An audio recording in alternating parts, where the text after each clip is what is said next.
حي على الفلاح.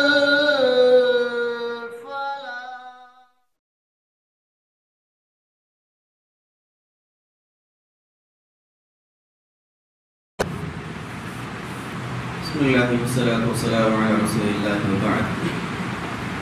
عن معاوية بن قرة عن أبيه رضي الله عنه قال: إن رجلا كان يأتي النبي صلى الله عليه وسلم ومعه ابن له، فقال له النبي صلى الله عليه وسلم: أتحبه؟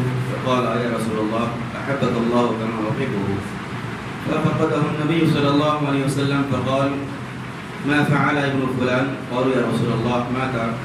فقال النبي صلى الله عليه وسلم لأبيه: أما تحب ألا تأتي بابا من أبواب الجنة إلا وجدته ينتظره؟ فقال رجل: يا رسول الله، أله خاصة أو لكلنا؟ قال: بل لكلكم. رواه النسائی وأحمد. امام نسائی اور امام احمد بن حنبل رحمہم اللہ نے اپنی کتابوں میں اس روایت منقل فرمایا. حدیث کے راوی حضرت معاویہ بن قرہ ہے. وہ اپنے والد سے روایت کرتے ہیں کہ اللہ کے نبی صلی اللہ علیہ وسلم کے پاس ایک آدمی آیا کرتا تھا اور اس کا ایک بیٹا تھا. اللہ کے نبی صلی اللہ علیہ وسلم نے اس شخص سے پوچھا کہ کیا تم اپنے اس بچے سے محبت کرتے ہو؟ تو اس آدمی نے کہا کہ اللہ کے رسول صلی اللہ علیہ وسلم، جس طریقے سے میں اپنے اس بیٹے سے محبت کرتا ہوں، اللہ تعالیٰ بھی آپ سے اسی طریقے سے محبت کرے. یعنی اس نے اللہ کے نبی صلی اللہ علیہ وسلم کو دعا دی. پھر راوی کہتے ہیں کہ اللہ کے نبی صلی اللہ علیہ وسلم نے چند دن تک اس شخص کو دیکھا نہیں، پایا نہیں. تو اللہ کے نبی نے اس آدمی کے بارے میں پوچھا تو لوگوں نے کہا کہ اللہ کے رسول صلی اللہ علیہ وسلم، اس آدمی کا جو بچہ تھا اس کا انتقال ہو گیا ہے.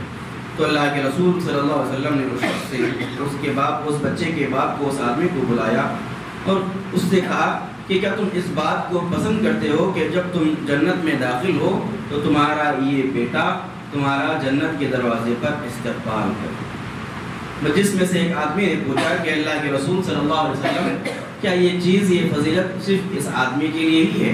تو اللہ کے نبی صلی اللہ علیہ وسلم نے کہا کہ تم میں سے ہر ایک کے لیے یہی فضیلت ہے.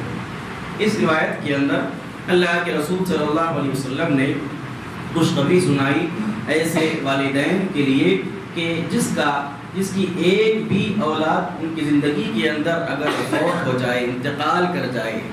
اس سے پہلی روایتوں کے اندر ایک روایت میں معلوم ہوا کہ جس کے 3 بیٹے، 3 بچے انتقال ہو جائیں، وہ بچے اپنے ماں باپ کو جنت میں لے کر جائیں گے. اس کے بعد کی روایت میں آیا کہ اگر 2 بچے بھی اگر کسی کے انتقال ہو جائیں تو وہ بھی اپنے ماں باپ کو جہنم سے بچا کر جنت میں داخل کریں گے. اور اس روایت کے اندر یہ معلوم ہوا کہ اگر کسی والدین کا اگر ایک بھی بچہ فوت ہو جائے، بلوغت سے پہلے اس کا انتقال ہو جائے، تو وہ ایک بچہ بھی اپنے ماں باپ کو جنت میں لے کر جائے گا اور ان کو جہنم کی آگ سے بچانے کے لیے کافی ہوگا. ایک بات تو یہ معلوم ہوئی. دوسری بات، اس میں اللہ کے رسول صلی اللہ علیہ وسلم کے اخلاق کریمانہ معلوم ہوئے. اللہ کے نبی صلی اللہ علیہ وسلم کی عادت تھی کہ جو اللہ کے رسول صلی اللہ علیہ وسلم کے پاس آتا اور آپ سے ملاقات کرتا، آپ صلی اللہ علیہ وسلم ہمیشہ اس کا حال چال پوچھا کرتے تھے. کبھی کبھار اگر اللہ کے رسول صلی اللہ علیہ وسلم اس آدمی کو نہیں دیکھتے، نہیں پاتے، تو لوگوں سے اس شخص کے بارے میں سوال کرتے تھے. یہ بھی اللہ کے رسول صلی اللہ علیہ وسلم کے اخلاق ہے.